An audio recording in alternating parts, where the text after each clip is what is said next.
numbers we have now. We're getting to that time. So I might as well kind of get started on the agenda. Thanks everybody for making time to attend. I know we've got some folks who haven't been to one of our meetings before, so welcome. University of Regina, I know that we're happy to have you here, and look forward to the conversation with you and hearing what's happening in Saskatchewan and being able to share with you what's happening in Alberta. Just quickly go through kind of the acknowledgement that, oh, I know I have to do it this way. There we go.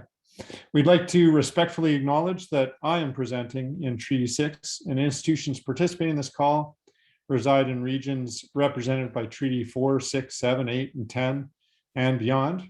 We acknowledge all the many First Nations, Métis, and Inuit whose footsteps have marked these lands for centuries and whose presence continues to enrich our communities. So I'll quickly kind of go through an agenda. It's basically what I've sent out. We're starting now at 10:30, and again, everybody welcome. Thanks for making the time to attend. Looking forward to the discussion and presentation today. I'm doing my overview right now, and one thing I am looking at doing that we haven't done in the past is using this fancy functionality in Zoom to put everybody into breakout rooms. So I'm hoping one of the things that we've seen a value in getting together like this is giving you folks a chance to network, to talk to people who you haven't maybe had a chance to talk to in the past, and maybe some who you have talked to and you want to catch up on what's happening in their neck of the woods. So I'm going to use a functionality just to randomly distribute everybody, and I hope that works. I haven't used it before, but I'm sure, introduce yourselves, give an overview maybe of some of the projects or one of the projects that you're excited about that are happening on your campus that might be of interest or that you're excited about. And I'm sure then it will be as well. So we're going to do that for probably 10 minutes. Then we'll come back and have a presentation. So we're really excited to have SAIT, which is our Southern Alberta Institute of Technology here in Calgary, and their facilities group supported by BGIS. They're embarking on a bunch of exciting things. It's a new partnership, I think, between SAIT and BGIS. And so we're looking forward to hearing from them some of the things going on across their campus that may inspire us and have, prompt some discussion. So they'll have about 35 minutes, maybe a bit more, a bit less, to present. And then we'll open it up to discussion. Sometimes in the bigger group, it can be, it might not get a huge amount, but we're excited to talk if we can. Can use the chat function as well. I'll monitor that. And then we'll close and wrap up. So that is that's our agenda for the day. Just to give you an overview of the post-secondary community of practice, or we're starting to call it the Sustainable Campus Collaborative. We're a network of universities and colleges across Alberta and beyond. Often we have folks from Ontario, and really welcome the folks from Saskatchewan today. We try to provide tools and training to help campuses improve energy efficiency. That's one of our focuses. We're applying for grant funding to fund a program for building energy benchmarking focused on post-secondaries. There's lots of them in municipalities that often focus on commercial buildings, but those are a little bit different. We also are trying to help each other improve GHG performance, which often naturally happens when you become more energy efficient. I want to give you a chance to for a forum for networking and learning from each other.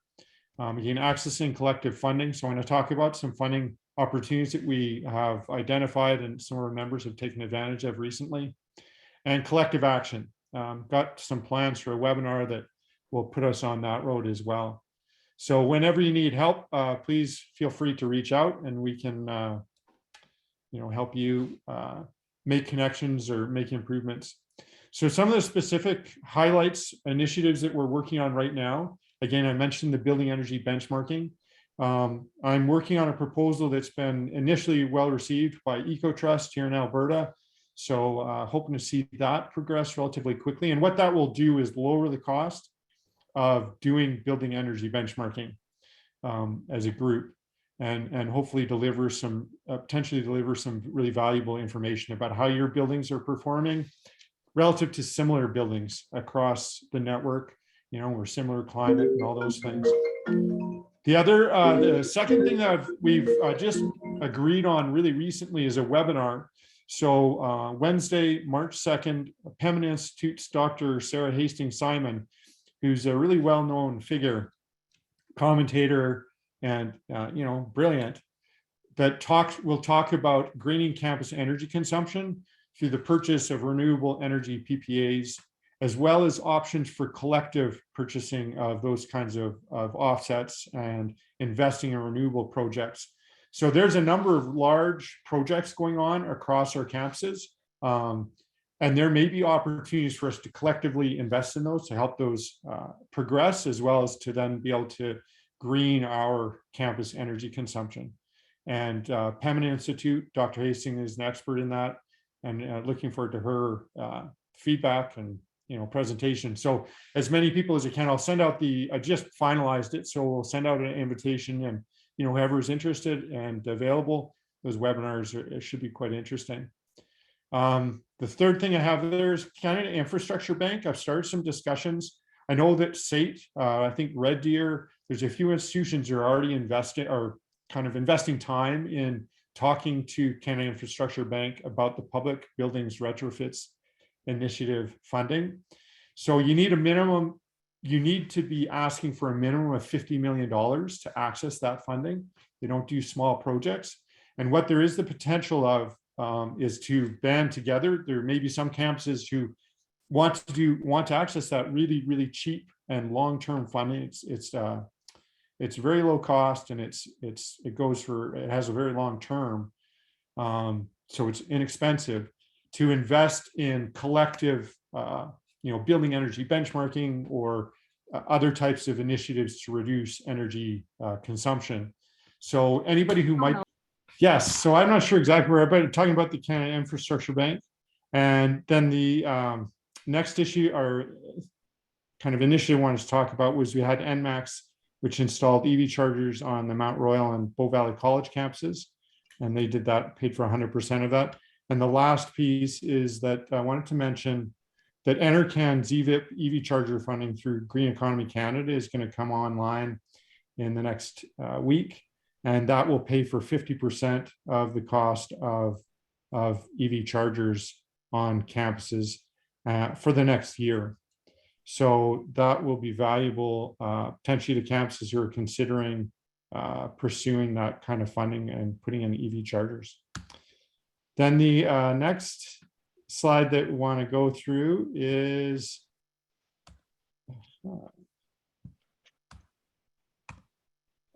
there's a number of campuses that have recently completed their GHG emissions inventories: Northwest College in Edmonton, Bow Valley College in Calgary, and Red Deer Polytechnic. So I want to just recognize those guys. Last year they did theirs, and there's some other campuses that have had their GHG emissions inventories for some time.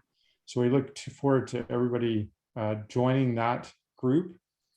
So now what I wanted to do was send us to the, as we discussed, to breakout.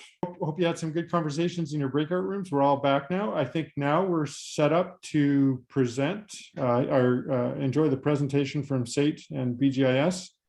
I have got it set up so you should be able to share your screen, and hopefully you're more adept at it. Excellent. I'm going to say I'll try it right now. Can everybody see it? Absolutely, yeah.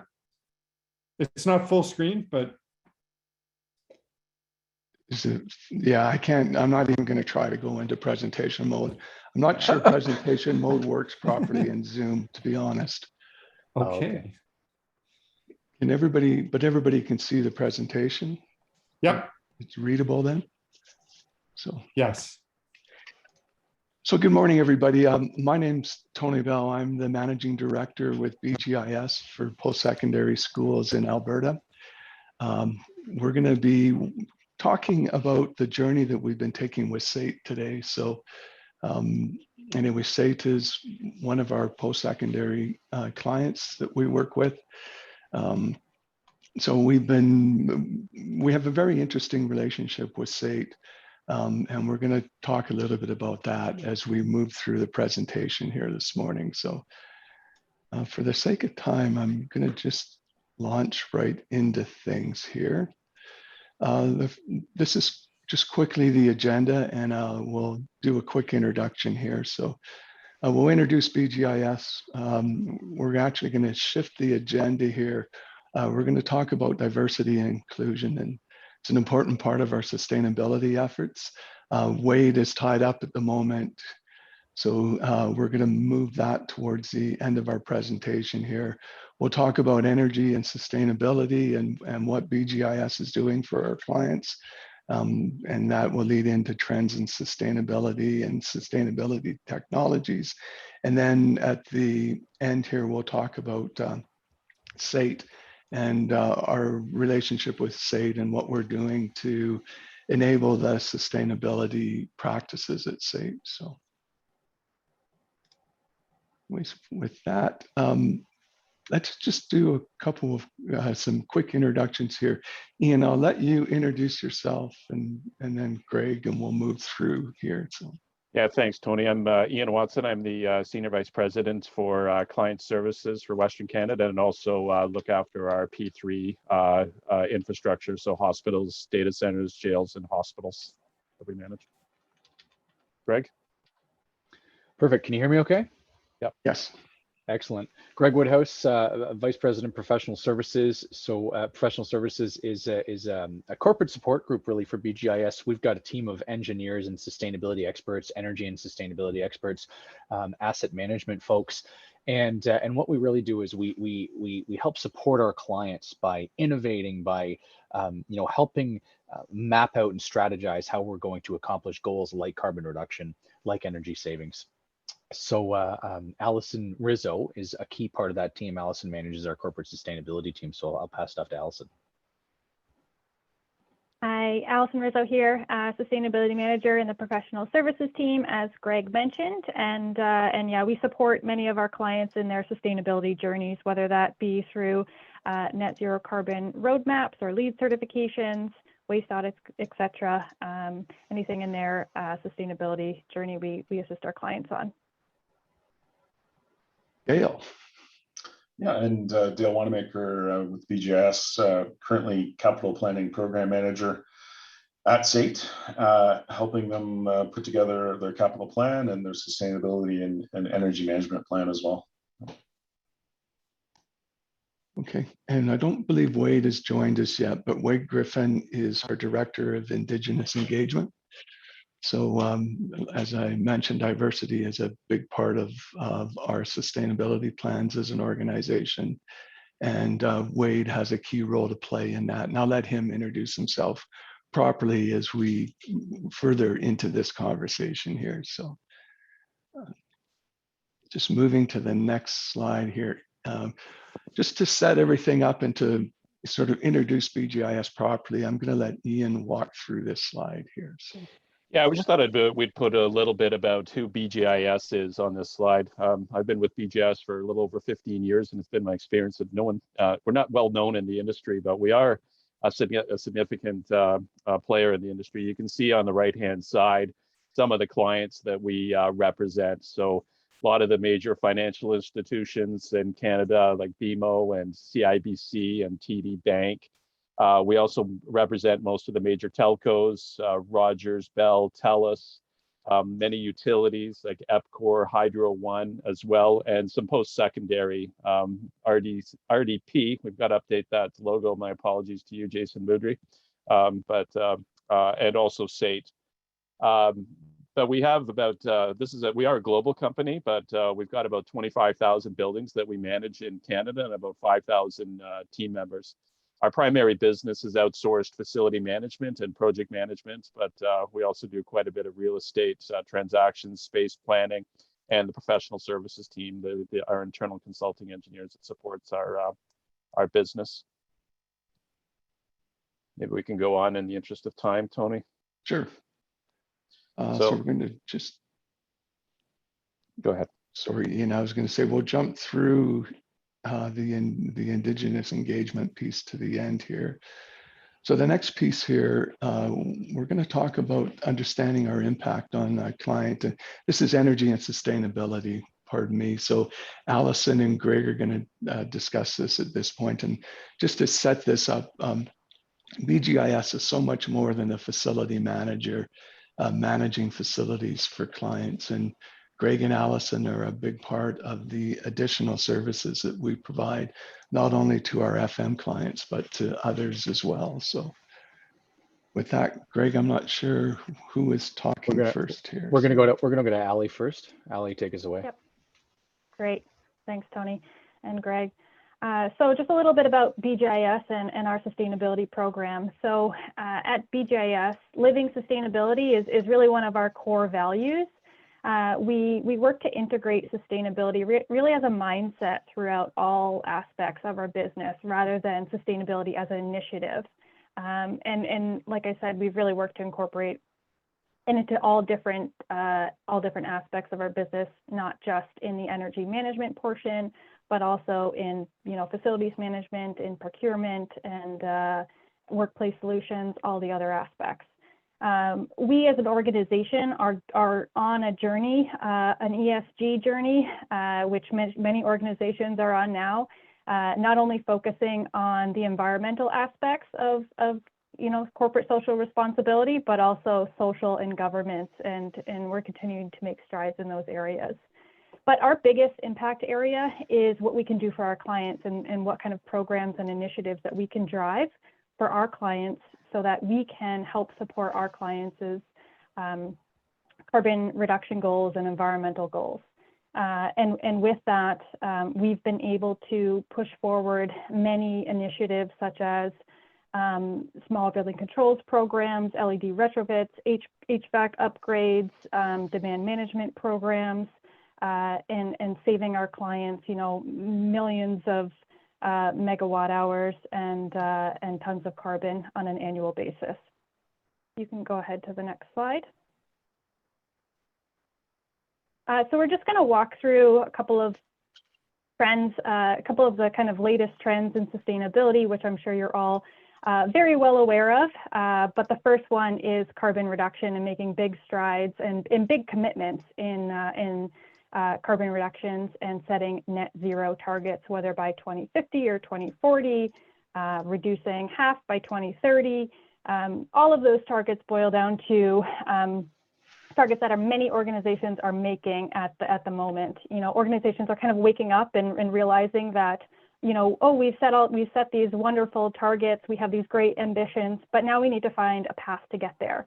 And it's more than just, establishing what the path looks like, but you really need a broad strategy to identify what steps you're going to take to get there. All net zero strategies will have some combination of purchasing RECs, or having PPAs, power purchase agreements, carbon offsets, and in some cases, some carbon sequestration. And as more and more organizations are, finding themselves in this situation, there's going to be quite a competitive market for things like carbon offsets, RECs, PPAs.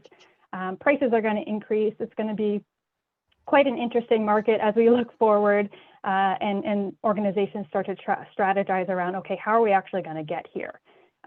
So one of the first steps is, of course, understanding what our current state is. So earlier in the meeting today, it was mentioned that that a lot of universities are having their GHG inventories done, and that's a great first step. Making sure that you understand where your current emissions pie looks like, where are our biggest areas that we can make improvements. And with that, one of the things that we've done on our PSPC account, which is the federal government, we have initiated over 90 carbon neutral studies on specific buildings, and basically found that there's 4 common themes of carbon reduction strategies, and those are identified here on the slides. You can go ahead to the next one. The next key theme is in sustainable procurement. So shifting from what we traditionally know as a linear economy towards a more circular economy. And in this, the linear economy, take, make, use, and dispose, isn't sustainable, not just from a resource perspective, but from a climate change perspective. It's not just worrying about what limited resources we have on Earth, but also and filling up our landfills, but also what are the emissions associated with each product throughout its life cycle. When we shift to a circular economy, it's not just about recycling. It's great to recycle products, but we need to make products more durable. We need to make them more reused so they can be, reused more times. And we need to think about how they can be reused or shifted into a new product, perhaps. A great example of this is Netflix, and shifting from a product-based service to a product into a service. So we need to really work on challenging ourselves and our vendors that we work with, in buildings and facilities management, on how can we have more durable materials, reusable, reused packaging, encourage take-back programs, etc. And we need to make it, convenient and also make financial sense. So if you think about it, you have an upcoming home project and you want a tool, but you think of maybe I'll rent it from Home Depot. Well, if it costs $60 to rent at Home Depot, but it costs $80 perhaps to buy the tool, you might think, well, I might just buy it because it's only $20 more. Well, that doesn't make sense. We need to find a way to challenge ourselves and to make the circular economy not only convenient, but as I said, more financially available. You can go ahead to the next one. And the last theme is on our well-being. So we know that there are direct impacts of occupant health and wellness on the built environment. So the built environment really has a critical role in health and well-being, and we've seen this, the importance of this over the last few years. It's become very important that our buildings are safe and healthy and occupants feel comfortable in them. And there are some things that we can do as facility managers to make improvements. On our client accounts, we are using connecting building strategies. So we're using IoT sensors for ongoing indoor air quality maintenance. We're increasing but also controlling ventilation levels, using the right amount of the right quality of filtration, so that we are balancing healthy air, but also not jeopardizing energy or GHG emissions. And then the next couple slides, we're going to walk through some specific examples of some of the technologies that we are implementing on many of our accounts that align with those three key themes that I just went through. So the first one is in sustainable cleaning solutions. And this is in, kind of direct relation to circular economy approach. BGIS as an organization has made this switch to a bio-based cleaning product solution for all of our North America accounts. So we've worked with our vendors to be able to make sure that there is a product available that is Eco-Logo certified and it's biologically based. So there's no cleaning chemicals. We're reducing, packaging use. We're reducing cleaning chemicals, reducing the amount of product that is delivered on a daily basis. Go ahead, next slide. And sustainability through IoT is another way that we are looking at data. So understanding, there is a ton of data out there and it's in various sources. What's important is finding a way to amalgamate all that data into a useful tool that is both useful and easy to read and easy to understand, so that we can focus on specific initiatives. We can bring to light areas where we need to improve. We can showcase areas that we are making progress towards our client commitments. And that this is something that we can also use to showcase to our clients to say, hey, we have all this information and this is where you currently sit. We can use it to further drill down. We can take macro level and then drill it down to a site level. Okay, go ahead. Great. And the last one I'm going to talk about before I hand it over to Greg is food waste solutions. So this one also speaks to sustainable procurement and the circular economy, and it is a mechanical composting solution which we've implemented at a few of our locations, and this is a system that essentially turns food waste into a nutrient source that can be used in agriculture. So it takes organic waste that is collected. This is typically done in locations which have a cafeteria or a food service provider, taking that organic waste, putting it into a mechanical composting solution, which uses heat and mechanical action to basically dehydrate and break down the product, and it turns it into a nutrient-rich soil amendment, which then you can reuse on site in your gardens, reducing the need for waste haulage in organics, waste pickups. Then you're reducing CO2 emissions from those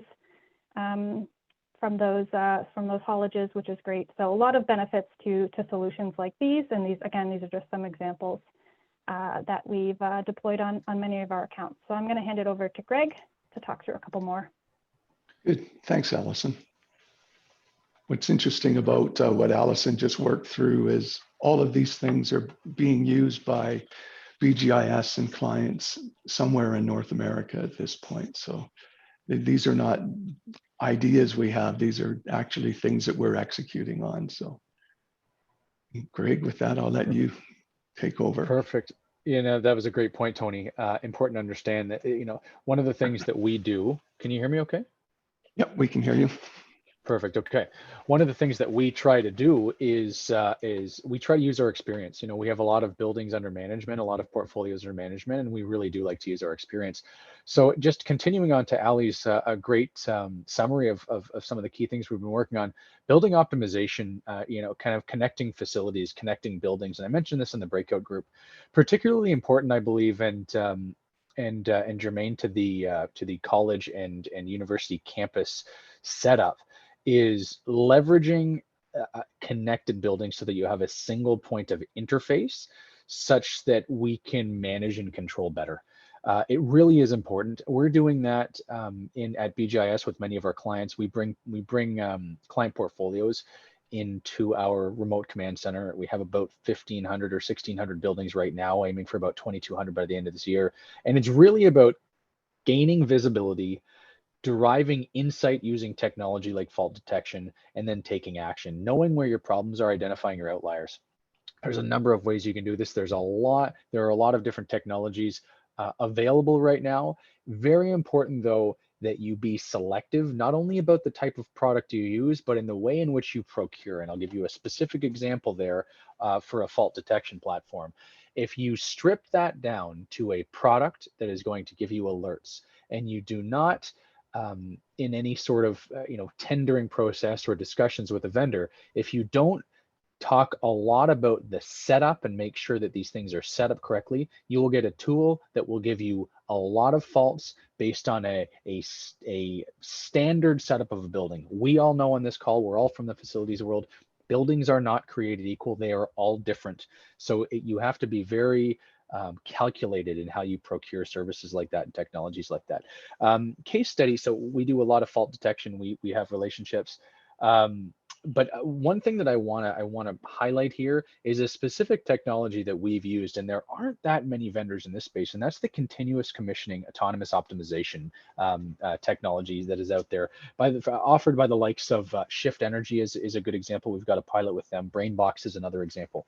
There truly aren't very many organizations or companies that are driving real autonomous optimization. It really does take a lot of programming. It is truly autonomous. They're using machine learning algorithms. And one example a pilot that we've seen with Shift Energy, we've undertaken at our Vancouver General Hospital. Very well-run P3 facility, exposed to a pain share, gain share mechanism. And we have realized 15% energy cost savings, a 30% reduction in steam during our heating season, which is amounting to a lot of carbon savings, and about a 3-year ROI. A little bit more expensive on the front end to set that up as opposed to just leveraging a traditional fault detection, but works very, very well. And I personally believe this is going to be the future of how we control buildings. While I think that it's very important to have people looking at things and making changes, I think that the future is going to leverage technology. We don't need a bunch of operators when a computer can do it faster and cheaper than us.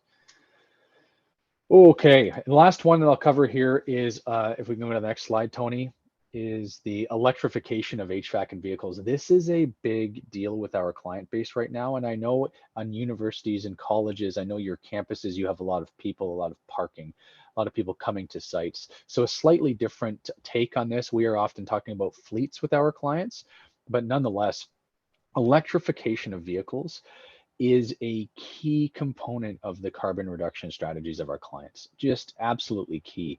And, you know, we've done a couple of pilots and a couple of programs, quite frankly, with our clients. One of them on Hydro One, which is Ontario's hydroelectric network. We have helped them electrify, helped them provide the electrical infrastructure to support an electrified fleet. So we've done that with about 21 sites so far. We're developing the infrastructure, helping them strategize how they're going to go to electric. And you know, this program is targeting and is well on its way to eliminating about 1 million kilograms of emissions. And I just want to highlight, sometimes when we electrify fleets, there are reservations specifically about the makeup of the electrical source energy. And I think this is an important graph for everybody to understand. While some electrical grids are dirtier than others in Canada, all of them are on a path to clean up their grids. So it might not be now, but we need to plan for electric vehicles in the future in all areas of Canada. Thanks, Tony. Good, thanks, Greg. So I believe Wade has joined us now. So I'm gonna jump back up here in the presentation. And Wade, if you don't mind introducing yourself, and then we'll go through some of the, well, let me get back to the beginning here. Sorry. You know, we'll talk about Indigenous engagement and the importance of that within BGIS and with our clients and just the diverse workforce in general. So. Thanks for that. I just want to say I really appreciate you guys squeezing me in and changing the order to accommodate that timetable conflict, unfortunately. So just want to talk to you a little bit about our Indigenous engagement journey. My name is Wade Griffin. I'm the National Director for Indigenous Engagement. I used to be on the other side of the table with BGIS when I was in the role of the acting CEO for the Mississaugas of the Credit when I was setting up their development corporation, and was really always trying to seek business solutions for these business challenges that we have. So that's really what the foundation for our approach really is. First slide there, please. So I think this quote really kind of summarizes the scope for engagement. And Bob Joseph is a fairly well-known educator. He's I believe he's a chief from his community as well, and he's authored a book or two. The quality of your relationship with an Indigenous community will be measured by the effort invested and the integrity of your team. And I think that really encapsulates the Indigenous engagement journey. Next, please.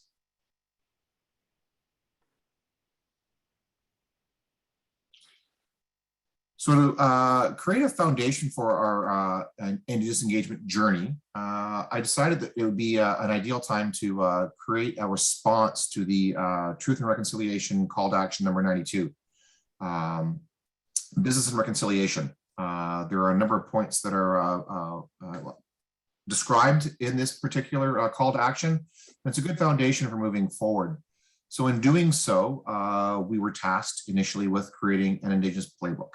And it didn't take very long to find out that the Indigenous engagement journey cannot be encapsulated in one singular action. So several actions need to happen, and they need to happen together in order for this to take place. So because of its complexity, we quickly evolved that into what was a handbook.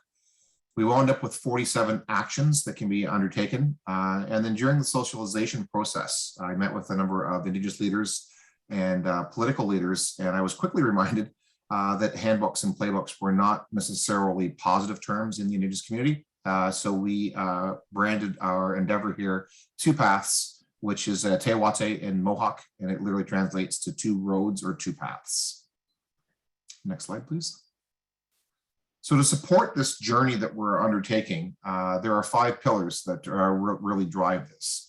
We have the transformative leadership, It needs to be driven from the top and transcend through the organization. Recruitment, retention, and advancement of Indigenous talent. I don't think it's enough just to recruit anymore. There's a lot of competition for that talent, and we really need to nurture and invest in that. So the retention and advancement really needs to be part of that as well. An Indigenous procurement champion. We've heard a lot about supply chains and how we can get the Indigenous vendors involved in this. We've taken a very active role in this, working closely with the vendors, building our vendor lists up, and ultimately having success with getting our spend up through their participation. Business and economic development. One of the things that are part of this particular option was our partnership with an Indigenous community. We recently partnered with the English River First Nation to create a partnership that's 51% owned by them, and their arm is managed by the Desneti group on their behalf, and we're working to facilitate the development of an Indigenous controlled facilities management organization. And then finally, we have the relationship building and community engagement. That's the building of the relationships with not only the communities, but the organizations as well that exist there for the Indigenous community. And then all of this is held together by communication efforts. This is one massive communication exercise. Thanks. Next. So transformative leadership, there's a number of things that can take place here. And again, it all is exemplified by driving from the top on the way down. You can join organizations. The real key though is you've got to be cognizant of the timelines. Your timeline is not that of the community. So it's about building that mutual respect and that active listening that needs to take place in order to move forward. And then of course, the participation in significant dates. Since I've come on, we're now participating in the National Indigenous Peoples Day on June 21st. And what was originally Orange Shirt Day, September 30th, now the National Day for Truth and Reconciliation. Story number 2, recruitment, retention, and advancement of Indigenous talent. So we're working on our strategies right now. We're examining the barriers that can exist. And we're really taking a look at ways to develop opportunities. We recently are working with our own future leaders within BGIS to help develop an Indigenous internship program and build that out and get the interns involved in our organization. And then we also are looking at establishing an employee support group. There's a real need to have that commonality of familiar ideas and faces when you're working within an organization. So have them there to support. And as part of our recruitment, we're looking at adding not only mentors, but also peers to help facilitate that growth. Next. As I said, we've got about a minute here, Wade. So what's that? I said we've got about a minute here. So okay, I can get through this pretty quick. So yeah, the vendors, just the need to get as many vendors and work with those vendors actively. Next.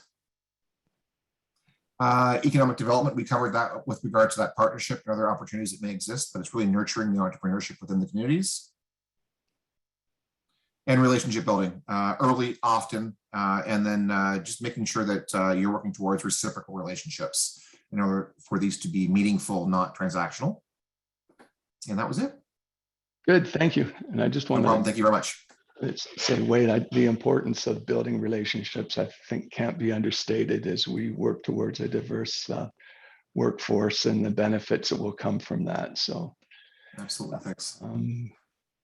So the next piece here is, yeah, I picked it right here.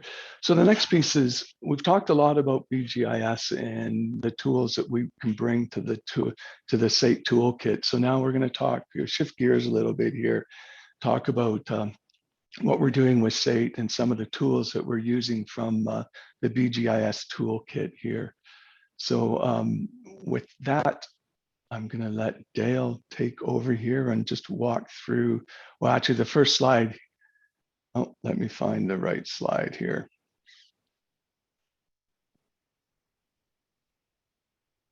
The first slide is one of the first challenges that we encountered with SAIT is we brought all these ideas and solutions to them, and it was like, how do we pay for it?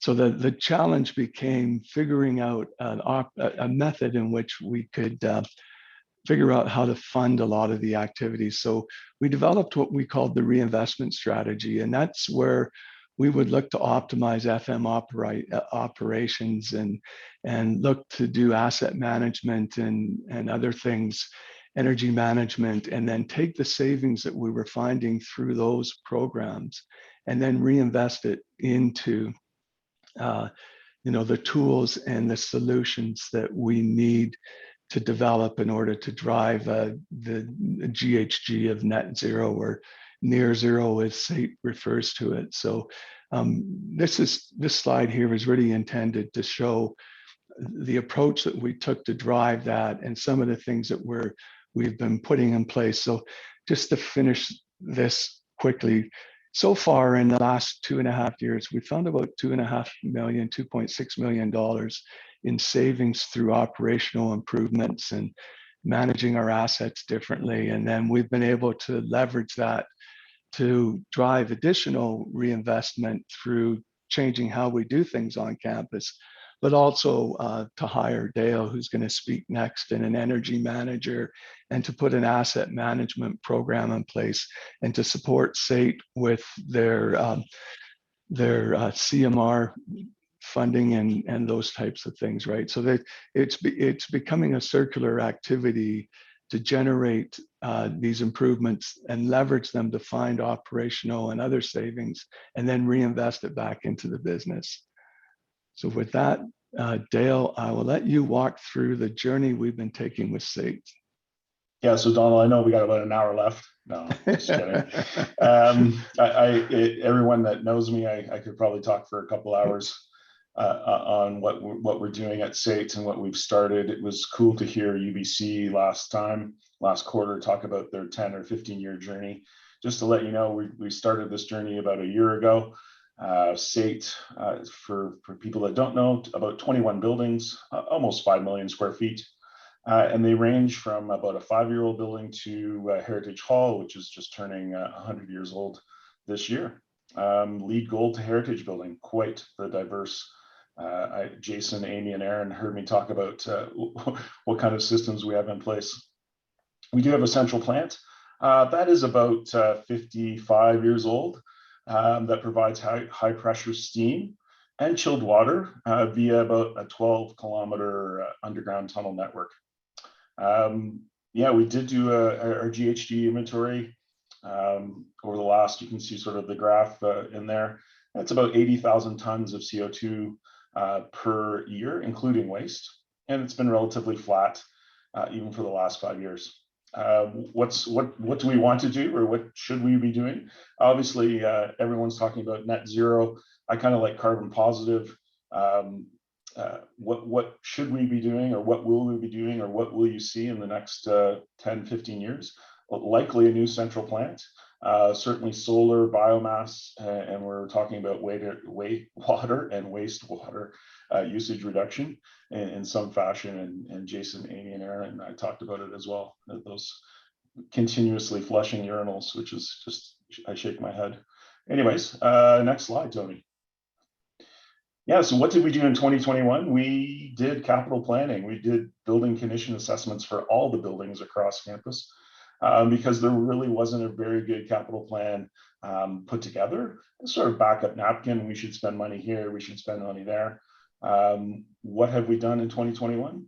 A couple of cool quick wins. We did about a $1 million LED lighting retrofit, about 10,000 fixtures. And unfortunately, I didn't have the numbers with me, but it's saving about 18% on electricity usage just in that one building. Waste reduction, we're using compology. If anyone's seen it, it's a pretty cool thing, but it is sort of intensive. But we've reduced about 30% of our truck pickups due to waste, and educating the residents, 2 residence buildings, on recycling and composting as well. 2022, we're going to meter all the buildings. We do have electrical meters in all of our buildings, which is good, but we're going to be talking about installing steam, condensate, chilled water, natural gas, domestic cold water, and compressed air. in each of our buildings, or so it's going to be a big project. It's a big price tag, but the payback, knowing what we use, is important. And then we're going to embark on the energy audits. SAIT has done energy audits in the past, but again, if you don't have any really good data, it's hard to know what you're auditing. And those, you can see those urinals that I talk about. It's classic. Yeah, next slide, Tony. So where do we want to go? I know that Jason was talking about copper tree. We do have copper tree installed in one building. It does give us some line of sight of what's going on. You can kind of see, the topology of buildings, what's the output and where do we want to go. A smart building, smart campus, certainly the future of where we want to go. What do the next 3 years hold? Meters, energy audits, and then come up with a greenhouse gas reduction capital plan, not just a building condition capital plan, but a reduction capital plan. We are going to centralize the building automation and monitoring. Start small, go big. We like the UBC, twice as far, twice as fast. What are our targets? I think we can easily get to 5% in 2022, which is this year. Somewhat aggressive, but we're going to be even more aggressive once we know what we can do. Certainly a large investment that's going to be required over the next 8 to 10 years, likely in the $10 million range. Anyways, yeah, that's what we're doing. Maybe the next update, Donald, we can talk about how the meters are going. But yeah, even the meter program is a complex problem that we have to solve. How do we connect the meters? Where do we install them? And all of that sort of fun stuff. So that's what we're working on right now. Yeah. Yeah, and with SAIT, just to wrap this up here, what gets measured gets done is the philosophy we're taking here. So we need to establish that GHG inventory and use it as the scorecard for measuring success. And then the metering feeds into that, right? And you have to have the metering to know where to go target the improvements. And then the last thing, just around the capital planning and those things, is we are working with SAIT. SAIT's very aggressive in pursuing funding from a number of different sources.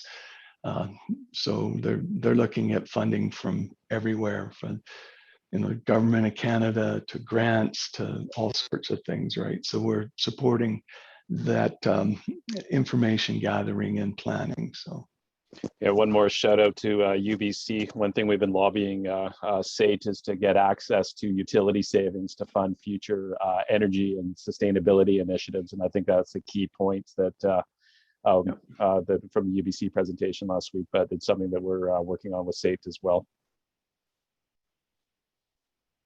And with Excellent. that, we're finished. Yes.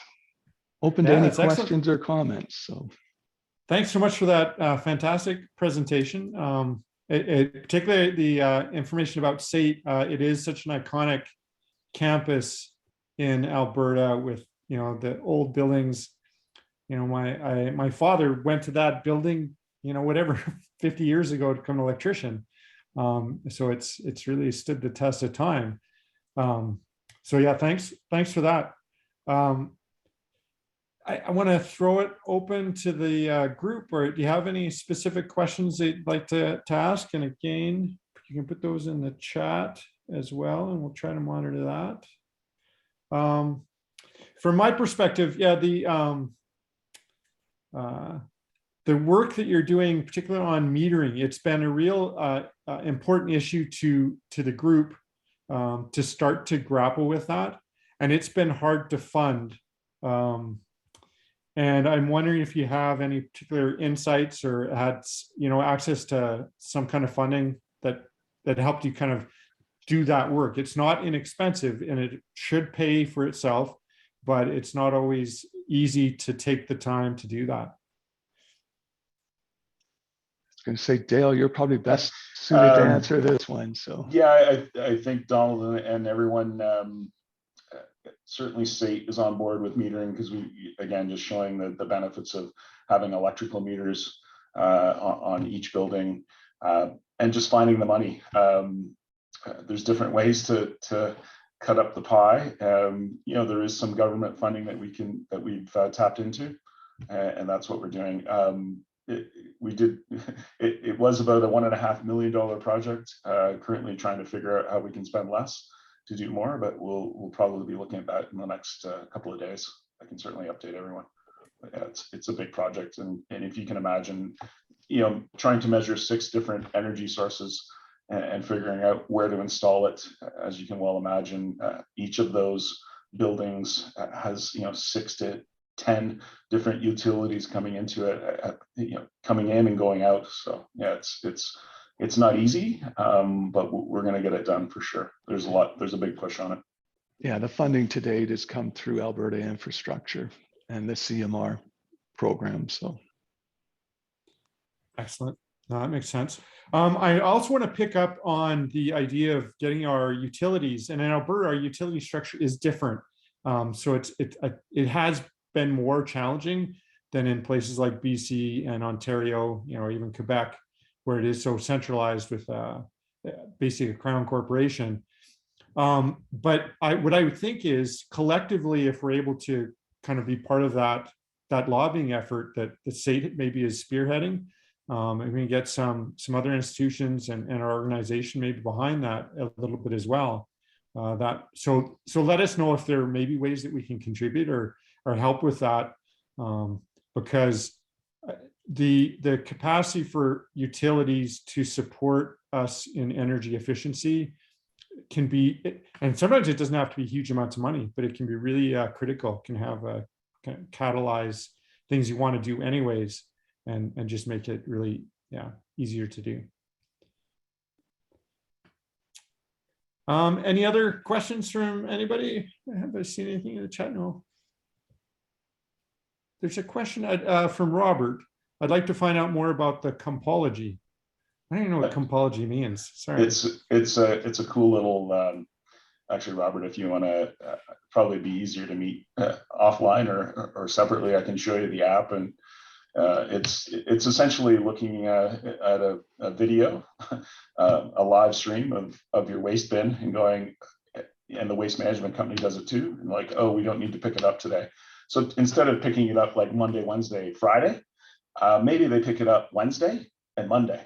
I mean, we do have weigh scales, so there is an idea, you know, sort of real time aspect of things, but there's also the visual thing. And so instead of, you know, having Tony go out and look at the bin, I know that Tony likes to do that, but anyways, going in and just having a live stream and going, oh yeah, the bin is, you know, 50% full. You know what? You can wait till Monday to pick up that bin. And so I wish it was artificially, there are some systems out there that have artificial intelligence, but yeah, that's currently what we're doing. We're certainly exploring different ways to make it a little bit more in real time to reduce trips. But yeah, just over the course of a year, we've done about 30% trip reductions, which is big in the grand scheme of things. So. Yeah, about 80 tons in CO2 emissions reductions, if I remember the number correctly, 82.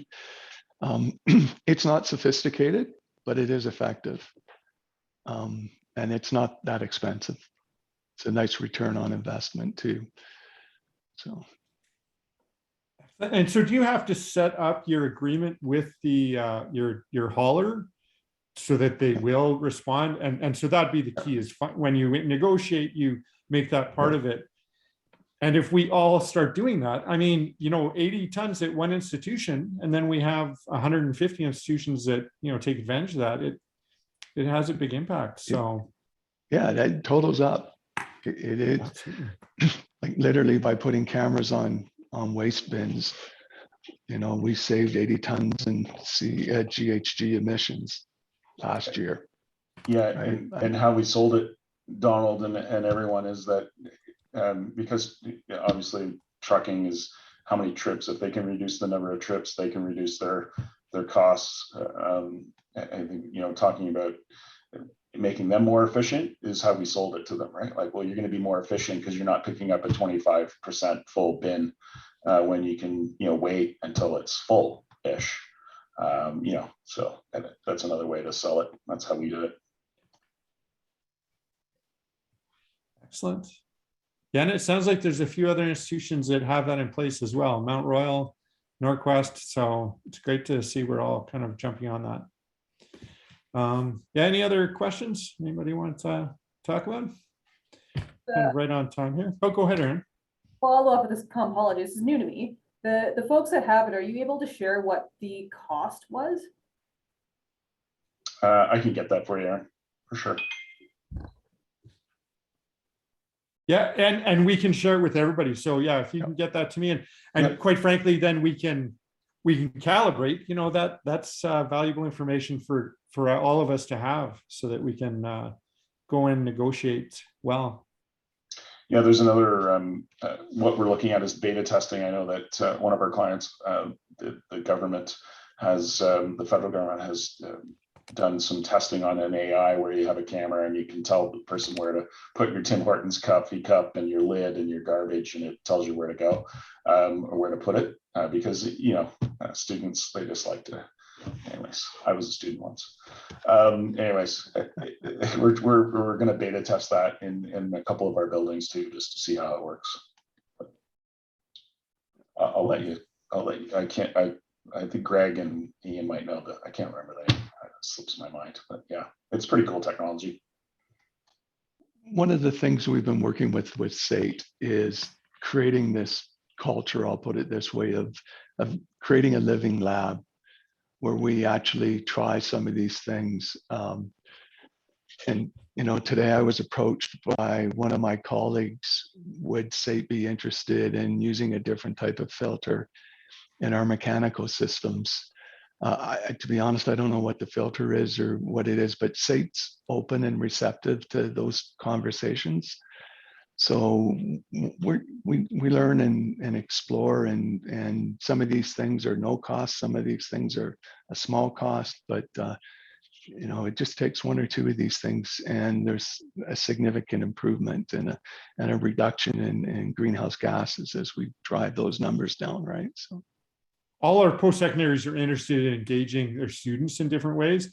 And our funders, I'm finding, are very interested in as well. So it's a key piece that often I'm being able to insert into conversations to attract funding, because the more we can benefit our students, you know, quite frankly, that's why we're in this business. We enjoy that. Amy, I think you had a question.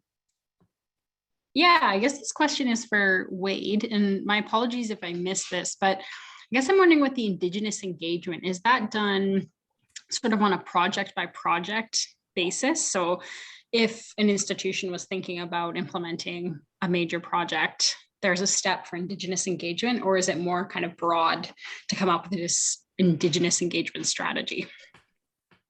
It's really a bit of both. So you have for us here at BGIS, I'm on the RP1 account. So we have a strategy for the national account for the RP1.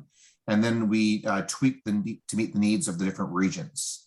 And then within each of the regions, when we work with a particular community, you have to further tweak it as well. So it's a very dynamic situation, I guess is the best way to describe it.